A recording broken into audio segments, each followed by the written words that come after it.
자기계발은 혁명이다라는 주제에 대해서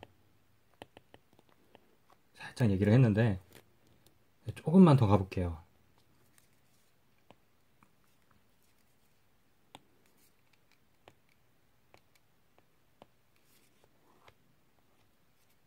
자기계발은 혁명인데 이 혁명은 어떤 혁명이냐? 우리 사람이 있으면 우리는 뇌가 있고 생각을 하죠. 몸이 있는데 몸이 뇌의 지배를 받죠. 그런데 우리가 생각을 하는 게 온전히 뇌냐? 아니라는 거죠. 이성적인 생각을 하는 것이 뇌라면 모르겠어요. 어떻게 얘기해야 될지 모르겠는데 일단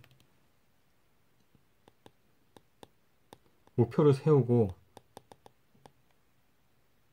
이상을 향하는 나는 뇌에서 자동적으로 만들어진 나는 아니다 라는 건 확실하죠. 그리고 우리가 목표를 이루지 못하는 가장 큰 이유는 이렇게 목표를 세우고 이상적으로 생각하는 나와 보통 이성적으로 생각하는 나의 머리와 충돌을 하기 때문인데, 중요한 건 몸을 지배하는 건 이 머리라는 거죠. 그래서 어떻게 보면 자기계발은 이 머리를 누가 차지하느냐 싸움하고 똑같아요. 과거에서부터 과거에 사로잡혀서 과거의 나를 근거로 몸을 다스리는 머리냐, 미래를 보고 약간은 이 머리에서 뇌에서 보기에는 또라이일 수도 있죠. 미래를 보고 이상적이고 불가능한 것 같은 목표를 가지고 치고 나가려는 나, 이 둘 중의 싸움이죠. 그런데 이렇게 하면 어떻게 될까 라고 했는데 제 결론은 이 과정에서는 몸에 저항이 오고 이게 스트레스다. 이건 반드시 이상적이고 내가 뭐 하고 싶은 걸 하고 이런 것만 있는 게 아니죠. 여기에는 뭐 머리에서는 부당하다고 생각하는 그 지시를 그대로 따르는 것부터 시작해서 하고 싶지 않은 것들 하는 거, 이런 것 밀어붙이는 것 전체가 머리를 건너뛰고, 이 저항 자체가 머리가 싫어한다는 말이니까. 뭐랑 제가 생각하기에는 이거는 자동차 튜닝하고 비슷한 것 같아요. 기계들은 자동차가 원래 있었던 대로 가야 된다고 하고 있는데 억지로 엔진을 교체한다고 하게 되면 무리를 주게 되죠. 이 스트레스가 만병의 원인이라고 하는데 이 스트레스는 제가 보기에는 이렇게 생기는 것 같습니다.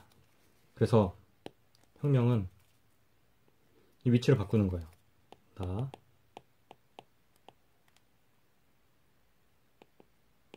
머리, 몸이 이렇게 있는데 머리에서 몸의 상태를 체크하고 이대로 해서 지시를 내리죠. 그런데 이렇게 하는 건 안 되는 건 알아요. 그게 스트레스라고 했죠. 어떻게 되냐면 이 부분을 강화하는 겁니다. 설득을 해서 머리가 순수하게 과거 데이터로 운영을 했다면 여기에 과거의 성공 사례를 가지고 설계한 미래 데이터를 밀어 넣겠다는 거죠. 그래서 혁명이라고 한 거는 어떻게 보면 뭐 미래열 혁명이나 이런 게 아니라 정권 교체하고도 비슷하게 생각하시면 돼요. 내 머리는 그대로 있지만 근거로 삼는 바탕을 바꾸는 겁니다. 순수하게 과거만 가지고 할 거냐, 미래도 보고 다른 사례도 볼 거냐. 그리고 혁명이 될 수밖에 없어요. 전에 말씀드렸다시피 엄격한 목표가 되어야 반이라도 거둘 수 있기 때문입니다.